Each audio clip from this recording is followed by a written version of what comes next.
네, 여러분 반갑습니다. 한겨레 데일리 라이브 뉴스 다이브 시작합니다. 어서 오십시오. 고현준입니다. 네, 큰일 났어요. 왜요? 지금 시작과 동시에 동접이 생각보다 많습니다. 와, 이건 생각보다 많았어. 생각은 얼마였는데요? 네? 생각은 요거보단 적었어요. 알겠습니다. 출발이 좋습니다. 네. 지금 이 모든 것은 오윤혜 씨 덕분인 것 같다는 생각이 드는데요. 화제의 인물. 네. 진짜 오, 네. 사람이 그 스펙타클합니다. 방송에 나오고 좀 이렇게 이름이 좀 알려지고 그러면 자기 이름을 검색하게 돼요. 박영식 씨도 검색해 보죠. 저 매일 하고 있어요. 진짜요? 매일 하고 있고 또 한겨레에서 네이버에도 이제 이렇게 영상 클립과 함께 이름을 같이 써주셔서 우와. 대단히 감사드린다는 말씀을 드립니다. 와. 예. 자, 일단은 오늘 일부 출연해 주실 박영식 평론가 보셨고 오윤혜 씨 나오셨고요. 네, 반갑습니다. 은혜입니다. 저는 예. 유명해지기를 원치 않고 가늘고 길게 가길 원합니다. 네. 그리고 전현 평론가도 함께합니다. 어서 오십시오. 안녕하세요. 예. 네. 뭐 구체적인 내용은 어떻게 해서 그 검색해 보시면 기사들을 다 보실 수 있을 텐데 오윤혜 씨 개인 이름으로 검색해서 이렇게 기사가 많이 나온 적이 있었습니까? 저 데뷔 이후로 처음인 것 같아요. 오. 제가 가수로 데뷔 10년 동안 활동했던 것보다도 예. 단 한 사건으로 예. 이렇게 기사가 아하. 많이 나왔습니다. 아무튼 마무리가 잘 되기를 네. 바라겠습니다. 네. 많은 응원 부탁드립니다. 이 정도만 하고 넘어가는. 아니 넘어가야죠. 그래요? 알겠습니다. 아니. 뭐 논란과 분란을 원합니까? 아니 그건 아니고 이제 아까 좀 더 얘기하실 줄 알고. 아니 그러면 우리 박영식 평론가도 뭐 얘기 좀 해봐요. 어디 호텔에서 누구 본 적 있어요? 아니요 그런 건 없는데. 네, 그럼 저는 무슨 얘기를 하자는 거예요 지금? 아니 이제 송사에 휘말리고 그런 얘기 하실 줄 알고 알겠습니다. 네. 그럼요. 또 우리 또 보호해 줘야 됩니다. 그럼요. 네. 그럼요. 네. 자, 여러분들이 알고 계신 정보 있으면 댓글에 좀 남겨주시면 고맙겠습니다. 자, 오늘도 뉴스가 많기 때문에 뉴스 하나하나 또 짚어봐야 되고요. 아시는 것처럼 심우정 검찰총장이 오늘 그 사의 표명했고 그 외에도 검찰 주요 고위직들 사의 표명한 내용들이 있습니다. 이 내용은 오늘 2부에 저희 여의도 새신사 코너에서 이야기 좀 본격적으로 나눠보도록 하고 그럼 지금은요? 지금은 다른 거 할 겁니다. 네. 얼마나 기가 막히게 진행이 매끄럽잖아요. 예. 네. 첫 번째 이슈는 자, 어찌됐건 내란 우두머리 혐의를 받고 있는 피고인 윤석열 피고인이 특검에서 부르면 안 간다라는 얘기를 계속해서 하고 있고 오늘 오전 9시에 특검에서는 나와라라는 얘기를 했었고 어제 이미 불출석 그러니까 사유서를 냈다는 거예요. 그 이유는 이제 피고인의 건강 상태로 인해서 휴식이 필요하다라는 내용이 있었다라는 것인데 이제는 뭐 아예 무슨 패턴처럼 됐어요. 나오라면 안 나가겠다라고 아프다. 하는 게 무슨 네. 기본 옵션처럼 보인단 말이죠. 네. 이 상황은 어떻게 평가하고 계십니까? 조만간 윤석열이 김건희처럼 휠체어 타고 등장할지도 모른다. 이게 저는 대국민 여론 쇼인데 첫 번째 이제 피해자 코스프레이죠. 왜냐하면 지난번에 느닷없이 경찰이 가해자고 우리 지금 피해자라는 식의 말을 쓴 게 상당히 고의적인 용어였다고 생각을 합니다. 예. 그리고 이번에도 건강권이라는 말을 썼다고 해요. 예. 이거 피해자 코스프레. 그래서 이게 누구를 위한 피해자 코스프레냐. 극렬 지지층한테 더 선동해라. 뭘 때려 부수든지 날 보호해줘라. 내가 피해자라는 거 호소하고 있다고 보고요. 두 번째는 시간입니다. 특검은 시간이 제한되어 있잖아요. 수사 할 제한이 수 있는 있죠. 이제 특검의 시간이 뭐 길어야 90일에서 150일이라고 추정이 되는데 시간을 계속 끌어보는 것이다 이렇게 생각이 드는데 저는 개인적으로 국민들이 이렇게 윤석열이 피해자 코스프레하는 거 보고 싶지 않습니다. 당장 체포하고 재구속해야 된다. 왜냐하면 저 솔직하게 말하면 직업상 뉴스다이브 나오는 거 너무 좋거든요. 근데 이거 볼 때마다 윤석열을 얼굴을 봐야 되는 게 너무 나이도 더운데 우라통이 치밀어요. 네. 그래서 국민들을 위해서 하여간 윤석열은 빨리 구속하는 게 답이다. 개인적으로 그렇게 생각이 듭니다. 그 어찌됐건 지금 계속 비슷한 패턴 반복되고 있고 특검에서는 5일날 출석해라. 그 3일날 이 내란 관련해서 재판이 있고요. 그러니까 우리 흔히 알고 있는 지기현 판사가 하는 재판이 진행이 됩니다. 네. 그리고 4일 하루 지나고 5일이 되면 토요일이고요.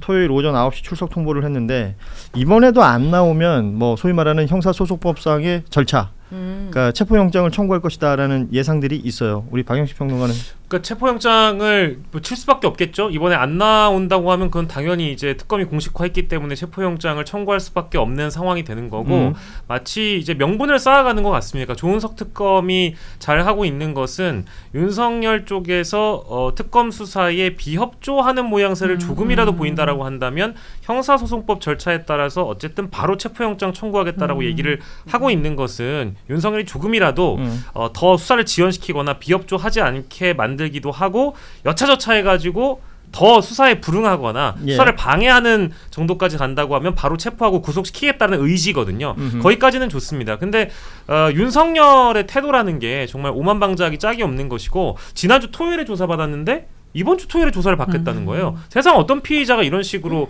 주말에만 조사를 받을 것이며 일주일에 한 번씩 조사를 받습니까? 말도 안 되는 것이고 오늘 또 이제 오후에 속보를 뜬 거 보니까 특검에서 9시를 얘기하잖아요. 예. 근데 자꾸 10시라 그래요. 일어날 수가 없나 봐요. 오전에 자꾸 일어날 수가 없는 건지 네. 아니면 그 전날 또 한잔 하시는 건지 모르겠는데 이런 식으로 시간대를 옮기는 거는 지난 토요일에 1차 조사를 받을 때 분명히 저는 효험이 있었다고 윤석열 측에서 판단했다. 예. 어떤 거에 대한 효험이냐? 10시에 늦지막히 출석해서 한 10분, 20분 또 티타임 한번 가져보고 1시간 조사받고 바로 밥 먹고 오전 조사를 최대한 추격할 수 있는 방법을 선택했다고 저는 봐요. 제가 이번 주 월요일에 저도 이제 경찰청에 조사 받으러 나갈 때 그러시군요. 네. 그때 진짜 잠이 안 오고 아침 7시면 눈이 확 떠지더라고요. 저 분명히 네. 말씀드리지만 본인이 보이는 제가 뭐 질문하거나 그러지 9시 않았습니다. 예. 반까지 가는 거였거든요. 9시 반이었어요, 심지어. 네, 근데 아우. 이제 순간 윤석열이라는 사람은 사형 아니면 무기징역인데 그렇죠. 이 중대한 범죄에 있는데도 뭐 9시가 너무 이르다. 이렇게 잠이 오고 이런 정신 멘탈이 가능한가? 이게 좀 빙의가 되면서 예. 제가 그날 아침에 머리 하면서 생각했거든요. 그 사람 제정신이 아니구나. 그렇게 생각했는데 저는 기본적으로 이분이 화가 나지 않습니다. 이 뉴스를 볼 때 어제까지 화가 났거든요. 예. 근데 조은석 특검이 윤석열 주변 변호인까지 조사하겠다. 예. 막 이런 걸 보고 약간 이제는 좀 즐기면서 봐도 되겠는데 어. 뭔가 상대가 좀 덤빌만한 상대인 것 같다. 제압할 만한. 그래서 이제 좀 편안하게 보기로 했습니다. 네. 파악이 끝났다는 얘기죠. 그러니까 내란 특검 조은석 특검이 수사하는 어떤 방법이나 속도나 아니면 지금 일종의 뭐 티키타카라고 얘기할 수도 있을 것 같은데요. 윤석열 측에서 어떤 식으로 나오면 특검에서도 어떤 식으로 대처하고 이런 모습들을 많은 분들이 평가를 하고 계신 것 같습니다. 이 중에 이제 노컷뉴스에 보도 나온 내용들 좀 먼저 보자면 그 지난 28일에 이 첫 조사를 받은 날 오전 조사는 진행이 됐고요. 점심을 먹으러 간 이후에 오후 조사는 받지 않겠다라고 했습니다. 이 내용을 두고 처음에 이제 이 박청환 총경 경찰청의 중대범죄수사과장이죠. 뭐 경찰한테 조사받을 수 없다 이런 얘기도 나온 바가 있었고 당시에 이제 윤석열 측 변호인들이 얘기했던 것이 과거에 체포영장 집행할 때 왔던 사람이기 때문에 가해자가 피해자를 수사할 수는 없다 뭐 이런 식의 논리를 펼쳤어요. 근데 그건 사실관계가 아닌 걸로 지금 드러나 있는 상황인 것이고 네. 그래서 특검에 좀 정통한 한 관계자의 말을 빌어서 오전 조사에서 윤석열 피고인이 굉장히 충격을 받은 것 같다. 그 오전에 진술을 하긴 했지만 점심 이후에 갑자기 이 조사자 문제를 삼는 것처럼 일종의 조사를 회피하는 전략을 짠 것 아니냐. 그럼 오전에 뭔가 핵심적인 증거나 네. 아주 결정적인 무언가가 나온 것 아니냐라는 게 노컷뉴스 보도의 기본 내용이었었는데 그렇게 충격받으면 밥이 넘어가요? 점심 식사는 했다는 거 아니에요?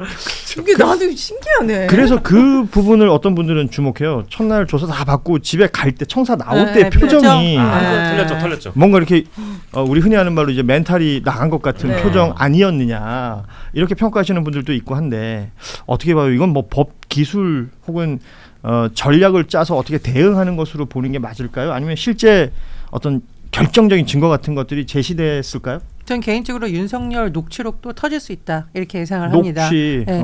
윤석열 검찰총장 본인의 육성이 담긴. 그렇죠. 예. 윤석열 검찰총장 출신이기 때문에 증언하는 사람들에 대해서 되게 조롱하는 식으로 얘기를 했거든요. 변호인들이 그리고 그거 뭐 다 기억할 수 있느냐 헷갈리는 거 아니냐 전법을 써왔는데 윤석열이 가장 약한 게 있어요. 본인이 들어가 있는 빼박 물질적 증거 돌아보면 명태균하고의 관계도 계속 심지어 대통령실 통해서 거짓말했었단 말이에요. 네. 근데 명태균하고 본인하고 이거 나오니까 굉장히 당황했었거든요.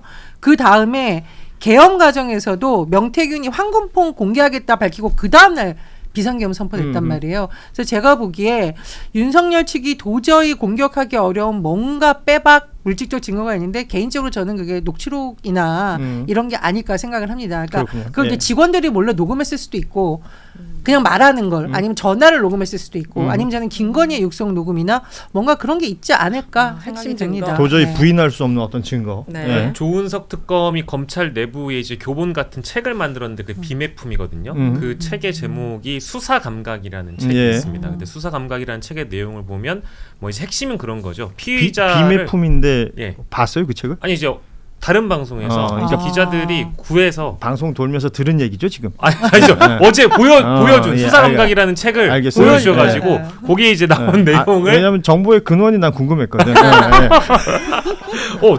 굉장히 빨리 하시네요. 네. 어쨌든 수사 감각이라는 책을 보면은 거기 안에 이제 그런 내용들이 담겨 있어요. 그러니까 피의자를 막 다그치는 조사 방식이 아니라 소위 이제 라포를 형성한다고 얘기를 하잖아요. 그래서 아마 조은석 특검도 이 박창환 총경에게 일종의 이제 팁을 주지 않았겠느냐. 예. 그래서 이제 윤석열 씨가 아마 경찰이 나를 조사한다라고 했을 때는 좀 깐보거나 얕잡았을 가능성이 좀 있는 것 같아요. 근데 이 박창환 총경이 굉장히 이 체포 방해 혐의와 관련된 내용을 제일 빠삭하게 잘 알고 있는 분이라고 하잖아요. 이제 그러다 보니까 처음에는 잘 얼르고 달래다가 결정적인 증거를 체포 방해 당시에 경호처와 윤석열이 어떤 지휘가 있었는지 그 지휘를 받았는지에 대한 내용을 아주 핵심적인 증거를 들이밀었던 걸로 여겨집니다. 그래서 처음에는 라포를 잘 형성하고 무시도 당하다가도 마지막에 빵 하고 터트린 그 증거 때문에 아마 굉장히 놀라서 경찰이 상당 부분 수사를 잘 대비했구나라는 걸 충격을 받았던 건 아닌가 그런 생각이 좀 들었어요. 그래서 오전 중에 그런 내용들이 있었을 것이다. 아마도 그랬을 것 같다. 그러니까 지금 뭐 말씀하신 조은석 특검의 수사 기법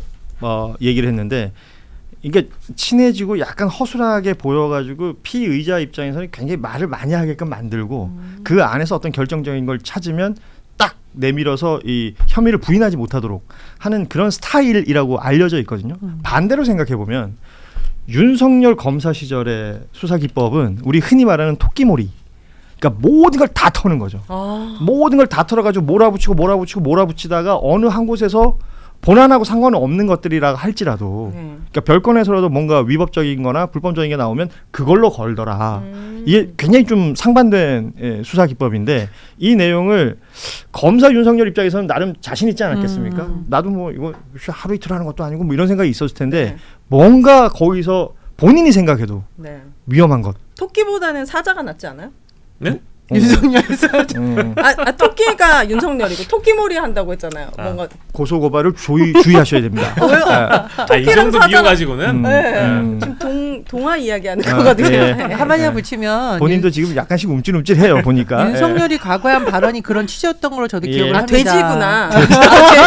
죄송합니다. 댓글에 죄송합니다. 근데 오인혜 선생님 보니까 오늘 이렇게 조마조마하지? 오일훈 씨는 단지 댓글을 읽었을 뿐입니다. 아, 네. 예.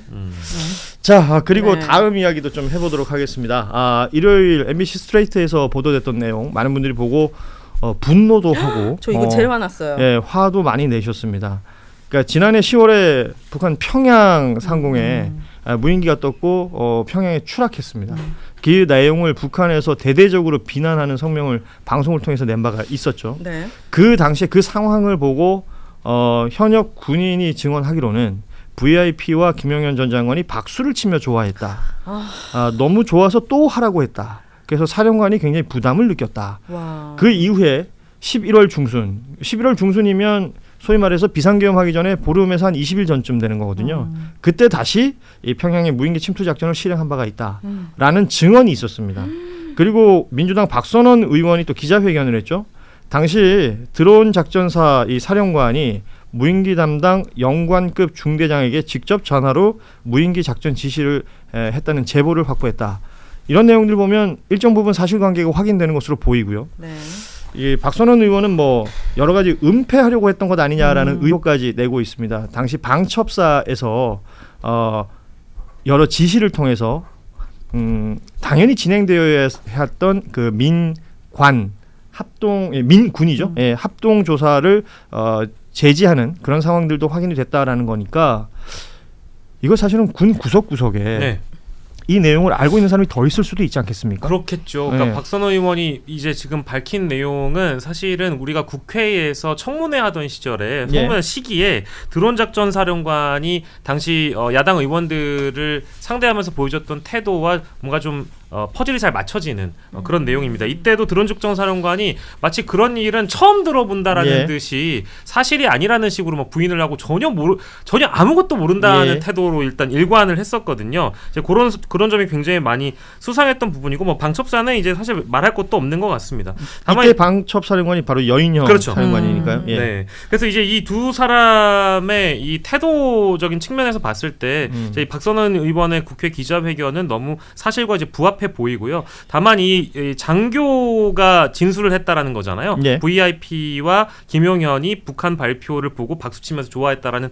내용. 그러니까 이거는 저는 방송에 좀 허용되기가 좀 어려운 표현이지만 정말 미친 사람들 같아요. 이 정도면은 전쟁 놀이에 심취해가지고 무인기 하나쯤 날려서 북한을 당황하게 만드는 것이 어떠한 후과를 나오게 할 거라는 걸 전혀 예상하지 못하고 사실은 거기서 더 나아가서 박수치며 좋아했다라는 건 본인들이 기대한 바다. 그렇죠. 예를 그 유도한 들어서 거잖아요. 그렇죠. 북에서 저 정도의 반응을 보인다면 북에서 국지적인 도발을 감행할 수도 있는 것이고 그러니까요. 그런 내용이 있으면 그걸 빌미로 비상경을 하겠다. 그러니까 전쟁이 사실 국민 입장에 전쟁이 날 뻔한 상황에서 대통령이라는 사람과 국방부 장관이 박수를 치며 좋아했다라는 게 예. 어떤 사람들이었는가 이 사람들이 과연 미친 사람들이. 와 진짜 이게 저는 너무너무 화나고 무섭고 이거 진짜 중하게 처벌해야 돼. 외환 유치죄인가요? 외환 네. 시스템입니다. 예, 이거 꼭 처벌했으면 좋겠어요. 이게 이제 북한에서 이제 그 자극이 있고 나서 그 이후에 북한이 군사적인 도발을 실행하지 않았기 망정이지. 만약에 이제 그런 일이 벌어졌으면 뭐 우리 그 당시에 대한민국은 대비할 태세가 제대로 되어 있었을까 싶거든요. 그리고 이게 굉장히 그 뭐랄까 사실에 부합해 보이는 게 물론 이제 이 장교의 주장이라 더 확인을 해봐야 되겠습니다만 예. 이미 우리가 알고 있잖아요. 헬기를 저고도로 날려서 이 북측이 충분히 적발되라고 아예. 적발되라는 식으로 헬기를 날렸잖아요. 그리고 이 무인기의 경우에도 소음이 굉장히 크다는 거 아닙니까? 부승찬 의원의 주장에 따르면 소음도 크고 이 대북 전단도 날렸을 뿐더러 게다가 이 궤도 자체가 평양상공을 막 휘젓고 다녔기 때문에 여기에 무인기가 있습니다라고 알 법할 정도의 궤도였다라는 거예요. 심지어 그 북한 평양에 이제 고위층이 사는 지역이라는 거 아니에요. 그러면 뭔가 문제가 발생해도 크게 발생할 수 있는 가능성들이 여러 가지가 있는 것들인데 네. 의도된 이런 형태의 비행이었고 그걸 보면서 좋아서 박수쳤다. 여기에 뭐 두 분이 지금 반응 보여주셨지만 그 이상의 반응을 보이시는 분들 굉장히 많습니다. 저는 정말 이 정도면 윤석열, 김영현 전쟁 광이라고 생각이 드는데 윤석열 당시 대통령 군 통수권자입니다. 예. 그 우리나라 얼마나 많은 청년들이 그 젊은 시기에 나라를 위해서 군대에 가잖아요. 정말 소름 끼치는 일인데 이게 그걸 딱 기억이 나더라고요. 오물풍선의 원점 타격으로 대응하겠다. 이 말 기억나시죠? 곽종군이 왜 김영현 장관이 그렇게 했다라고 증언을 했었는데 그러니까 이게 그림을 다 짜맞춰 보면은 윤석열은 비상계엄에 적합한 이유를 찾아내기 위해서 북한을 의도적으로 자극을 해서 전쟁까지도 일으키려고 했다라는 거고요. 그리고 북한에서 무인기 관련해서 발언했을 때 그럼 우리 군이 어떻게 발언을 했느냐. 북한 정권의 종말이라는 말을 썼다라고 네. 해요. 그러니까 이거를 어떻게 해서든지 군사적 긴장이 일어나면 이걸 다독이려고 한 게 아니라 계속 전쟁을 부추기려고 했다라고 의심이 되는데 전 이걸 꼭 강조하고 싶습니다. 과연 윤석열과 그 김영현 둘만 있었을까? 지금 보면 여러 가지 은폐 의혹 나온다고 네. 했잖아요. 그러니까 이 부분에 대한 거 외환 유치죄에 관련된 부분에 대해서는 굉장히 광범위하고 발본색원을 해야 되고 주목할 거 있습니다. 이번에 국방부 장관 예. 안규백 의원이 됐잖아요. 문민 장관. 저는 이런 것도 혹시 다 가만히 돼 있는 게 아닐까. 군에 뿌리내려 있는 위험한 세력을 이번에 한번 다 털고 좀 군도 개혁한다 된다. 이런 말씀을 해야죠. 드렸습니다.